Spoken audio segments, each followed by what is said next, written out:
What up, YouTube? Tomtv Network back with another video, and today we got JxmyHighroller. Our witness is the greatest peak in the NBA. Make sure you hit the likes and subscribe. Roll to 600. We're so close. I think we're 45 to 35 subscribers away, and let's get straight into this video. What does the best version of the best basketball player we've ever seen look like? Many fans would point out Michael Jordan from 1988 to 1991 as the absolute best version of a player they've ever seen. LeBron from 2010 to 2013 might also be the best version of any player in the game's history. But there have been a lot of great players who have had a lot of incredible seasons. 2000 Shaq, 2016 Curry. Maybe your choice is MVP and Defensive Player of the Year Hakeem in 94, or 03 Duncan, or maybe Bird in 86. But maybe a better way to visualize this question is this: a chart of the 100 greatest three-year peaks in modern NBA history, with box plus minus on the y-axis and win shares per 48 on the x-axis. The further up a player is, the more productive and efficient their peak was. The further right, the larger their impact was on their team's winning. And even towards the bottom of this chart, you'll find some great names like Ray Allen at 78, DeMarcus Cousins at 66. Keep going up and you'll find perennial all-stars and franchise. So that's the case. It gotta be LeBron. It gotta be LeBron up there, because that team in 2006 was straight bums. It was straight. It gotta be LeBron up there. LeBron gotta be the highest one. It gotta be. Franchise players like Jason Tatum, who is currently in the 46th highest peak over the last 40 plus seasons. Really think about Paul George just above him, and Vince Carter at 40. Now, this isn't some perfect method to measure players. Most advanced metrics tend to undervalue defense and overvalue offense. But overall, this gives us a great picture of how impactful players were at the peak of their powers relative to the rest of the league. And at this point, we reach all-time great peaks. The guys who can carry an entire team. Luka at 15, Magic Johnson at 11, Stephen Durant at 7 and 6, James Harden and his best three-season stretch just ahead of them. Giannis with the fourth highest individual peak, and head and shoulders above everyone else with almost identical peak numbers are Michael Jordan and LeBron James. Clearly let's keep it a buck. Let's keep it a buck. Come on, y'all. Come on. 2006 LeBron. That foot, I think 2006, 2007. Come on. That team was straight trash, bro. Let's keep it a buck. Let's keep it a buck. He carried that team all the way to the finals.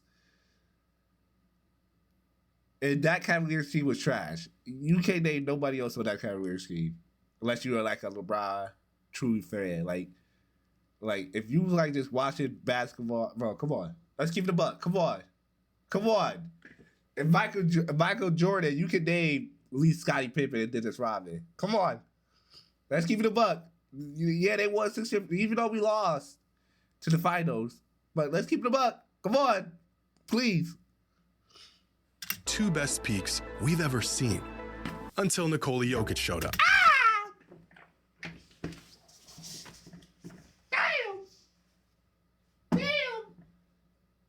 Damn. That shit hit. That shit just hit out of nowhere. That just got a... It just hit out of nowhere. And guess what? He ain't lying. because Nikola Jokic can do everything. He ain't lying. And completely blew the lid off of just how valuable one player can be to his team. Yeah. Is Nikola Jokic the best version of any basketball player ever? Is he? Let's find out.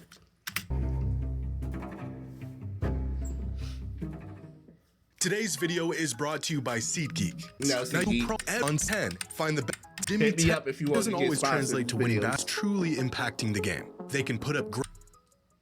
How do you know when a player is truly impacting the game? They can put up great numbers, but that doesn't always translate to winning basketball. You can use the eye test, but our eyes can be deceiving. However, there is one surefire way to tell. And that's when a player is so important and so valuable that their team is utterly lost without them. Every time they step out of the game, everything falls apart. We saw this with LeBron at points in his career. We've seen this many times with Steph. And just a couple days ago, We saw this with Nikola Jokic. Yeah. In their recent matchup against the Warriors, Jokic started the game, and the Nuggets got out to a 6-point lead before he checked out for the first time with 1:32 left in the first quarter. Now pay attention to the score and the time left on the clock. By the time Jokic re-entered the game, 5 minutes later, the Nuggets were down 5 points. Jokic helped the Nuggets overcome that deficit, and by the time he checked out again at the end of the third, the Nuggets were back up by 5.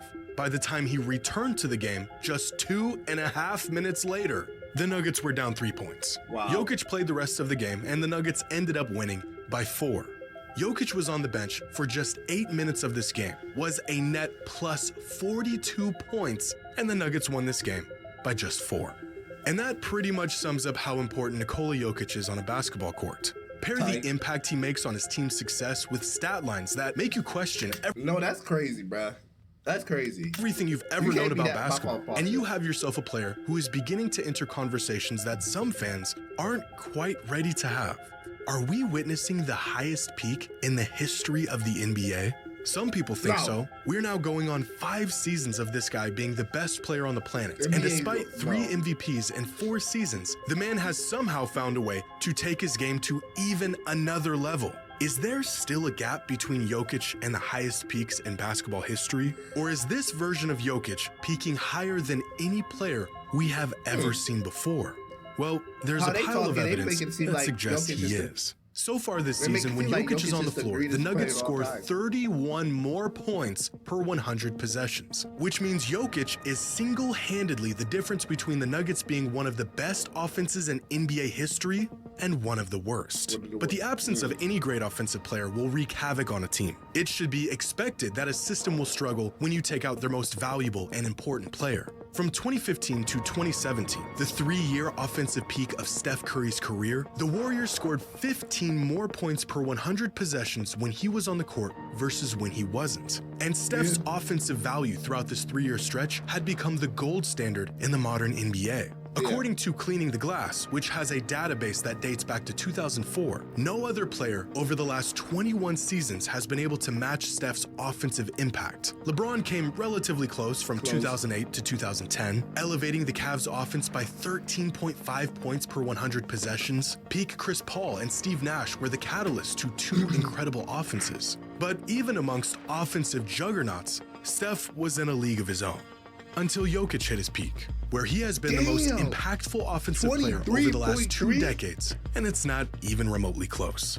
Over the last 3 seasons, the Nuggets scored 23.3 more points per 100 possessions when Jokic is on the court. That is a larger gap than most starting 5s have over their bench unit. Jokic is making this big of an impact by himself. And we already knew that he was approaching, if not already at the level of some of the best, most impactful players in NBA history. But to really enter the conversation, Jokic first had to do what every all-time great must: prove that he could be this good over and over and over again.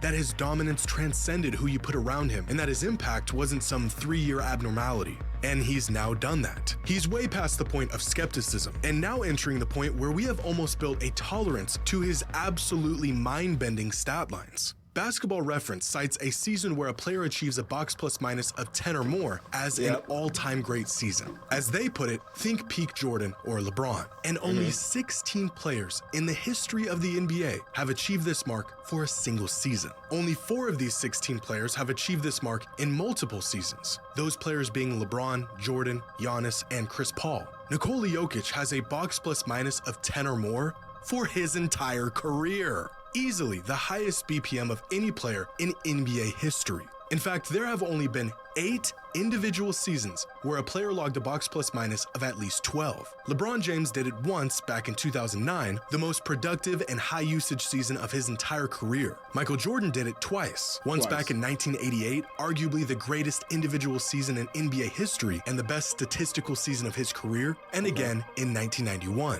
This season, Nikola Jokic is on path to accomplishing this feat as well, joining an exclusive club with the 2 greatest players of all time.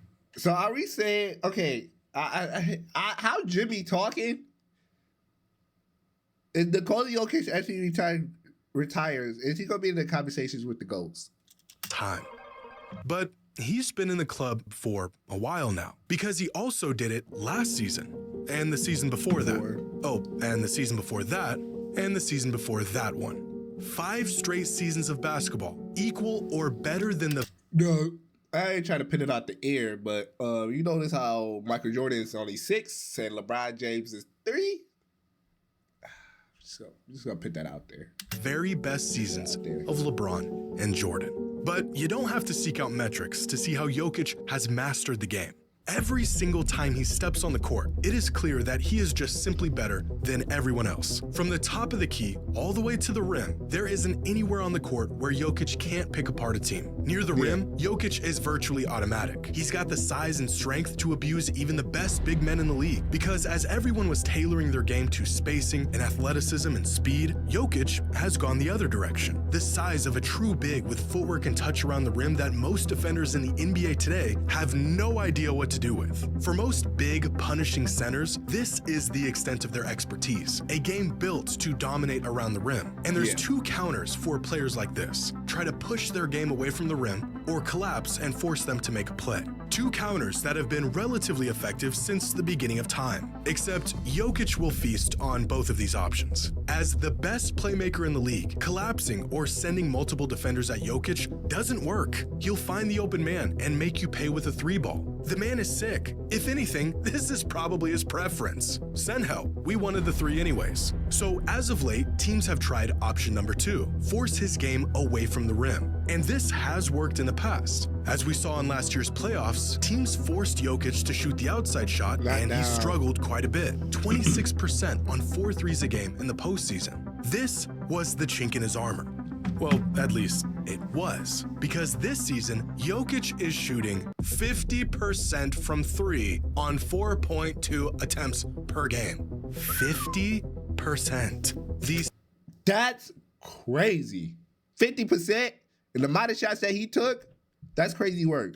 Second most efficient 3-point shooter in the league among all players shooting at least 4 threes a game. So he can crush you around the rim, and you don't even want him to get the ball down there. But he's now one of the most efficient 3-point shooters in the league, so we can't let him operate however he wants out there. So let's play him close. Put a big body on him, deny the passing lanes, and get physical. Again, a tactic that worked against Jokic about as well as any other. Except that doesn't work either, because Jokic also has the ability to put the ball on the floor and go downhill, which shouldn't be possible for a guy his size, but he does it. And once he gets to the middle of the floor, well, now you've lost. In the NBA, a player's gravity is a concept that has really become one of the most valuable things to possess. This is what offensive gravity looks like. When Jokic gets to this spot, the defense completely sinks in and bends however he wants it to. From here, he becomes the most lethal offensive weapon the game has ever seen, with the size, IQ, and skills to do whatever he wants. From this spot, there really isn't anything preventing Jokic from So when he get to that spot, he's the greatest player of all time. That's what pretty much Jimmy saying. At least getting the shot that he or his team wants. Again, the best passer and playmaker in the league, so he'll find the open man if and when you close on him. Give him space, and he's capable of hitting the shot all day long. Or maybe he'll just put his back to the basket and back you into oblivion while you question if all that time you spent in the weight room was really worth it. Peak Jokic doesn't really have any weaknesses on offense. At the moment, not only is there no consistent, tangible way of stopping him, it looks like there isn't even a way to slow him down. And although this can be said about a few players who hit all-time high peaks, there may not be another player who is as consequential to their team and its success as Nikola Jokic is. So far this season, Jokic touches the ball 113 times per game. That's any time he receives a pass or grabs a rebound. A mark that leads the NBA by a country mile. But the crazy part is that the Nuggets only have 100 possessions per game this season, which means on average, Jokic touches the ball not just every single Nuggets possession, but multiple times on several possessions. In fact, since the NBA introduced tracking data back in 2014, here are some all-time great players and how involved they were in their team's system throughout their 3-year peak. How many touches per possession they were getting. And across the board, all of them are floating between 0.6 and 0.8 touches per team possession. with LeBron, Harden, and Luka carrying the heaviest load of anyone. Luka even approaching a 1-to-1 touch-to-possession ratio throughout the last 3 seasons. The Mavericks needing him to be involved in nearly every possession. And still, Jokic is on a whole nother level, where he is being utilized on virtually every single possession in every single game for 3 straight seasons. So not only does Jokic statistically contribute more to his team's winning, the load he is burdened with dwarfs even the greatest high-impact players over the last decade. Jokic isn't just the most important piece in Denver's offense, he is Denver's offense. Which brings us to the one glaring pitfall for Jokic's case as truly the highest peak of any player ever: defense. A solid defensive player at his best, and a net... come on now. Jokic is barbecue chicken. Let's all agree with that. Come on. We not about to D-right him now. Jokic is barbecue chicken on defense. He's barbecue chicken. He's barbecue chicken. Negative player at his worst. And this is the one factor that may prevent him from peaking higher than anyone else. There's 2 sides of the ball. He's the best we've ever seen on one side, and he's okay on the other side. Meanwhile, there have been many great players that have been incredible on both ends. Mike, LeBron, Kareem, Duncan, Kobe, Hakeem, even Shaq and Bird were great defensive players at the peak of their powers. Jordan was almost as impactful on offense as Jokic is, while being one of the best defensive players in the league at his peak. Same goes with LeBron. And because most advanced metrics neglect defense or measure it incorrectly, the impact they had on the game doesn't quite translate to the numbers we see on the back end. For example, this season, even the best all-in-one metric, estimated plus minus, has Jokic in the 92nd percentile on defense, with an EPM of plus 1.4, ahead of players like Drew Holiday and Jason Tatum. This same metric has... So we say, come on. So we said...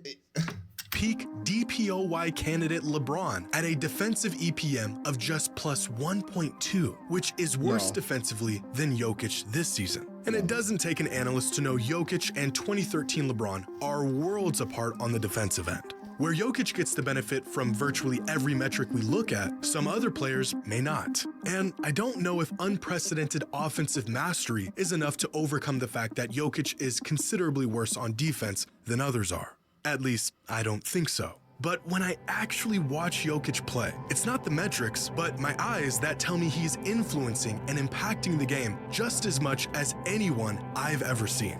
It feels a bit weird to put Jokic in the same conversation with a peak Jordan or a peak LeBron, 2 players who have essentially been levitating above everyone else. Very weird. As valuable as Jokic is, I witnessed a man carry second-rate teams to the finals over and over and over. And contending with the greatest player of all time is a task that no one has ever been able to pull off. But everything, from the metrics to the eye test, says he is truly that caliber of player right now. The man has been the best player in the world for half a decade. So ask yourself, how many players in NBA history have been the best player for more than 2, maybe 3 years at a time? There has been a lot of guys who've worn the crown, but how many held on to it for extended periods? The list isn't very long. Kareem, Bird, Magic, Jordan, Shaq, Duncan, LeBron, maybe 6 or 7 players in the league's history? Well, whatever list you came up with, Jokic is now on it. And he isn't just the best player on the planet today,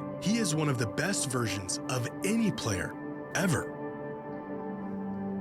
Man! So we gotta put Jokic in that conversation, right? I guess so. Make sure you hit that like and subscribe. Stay tuned for videos like this, and I'm out, bro. Peace.